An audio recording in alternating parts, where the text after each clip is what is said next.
Did you know that certain supplements can help lower the risk of developing type 2 diabetes?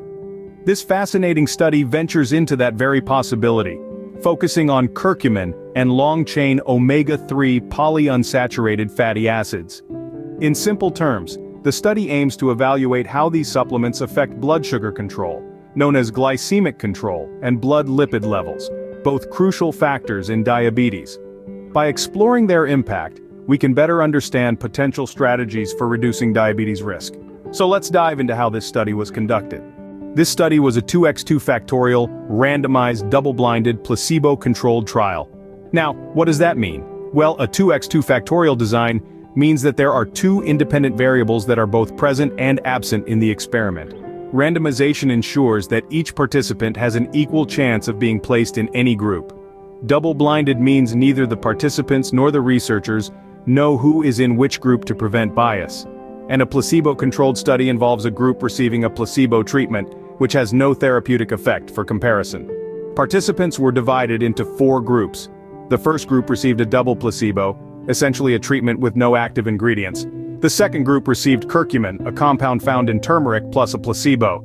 The third group was given LCN3 PUFA, or long-chain omega-3 polyunsaturated fatty acids, plus a placebo. The final group received both curcumin and LCN3 PUFA. Now that we know how the study was conducted, it's time to explore the results. Interestingly, the results of this study show some promise in reducing the risk of developing type 2 diabetes. Let's delve into the findings.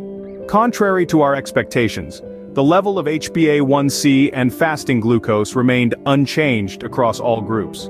However, the group that received curcumin supplements showed a significant improvement in insulin sensitivity, to the tune of nearly 33%. On the other hand, the placebo group saw an increase in their triglyceride levels by around 27%. But here's the twist. The group supplemented with curcumin and LCN3 PUFA experienced a reduction in their triglyceride levels.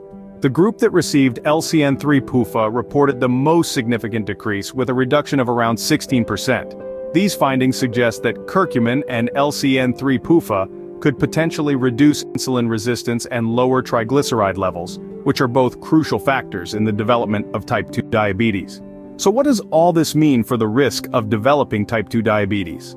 The conclusion of the study suggests a potential strategy for lowering the risk of developing type 2 diabetes. It points out that the reduction in insulin resistance and triglycerides by curcumin and long-chain omega-3 polyunsaturated fatty acids, or LCN3 PUFA, may be an effective way to mitigate this risk. However, the study did not find complementary benefits of curcumin and LCN3 PUFA on glycemic control. While this study provides intriguing insights, more research is needed to fully understand the potential benefits of these supplements in preventing type 2 diabetes.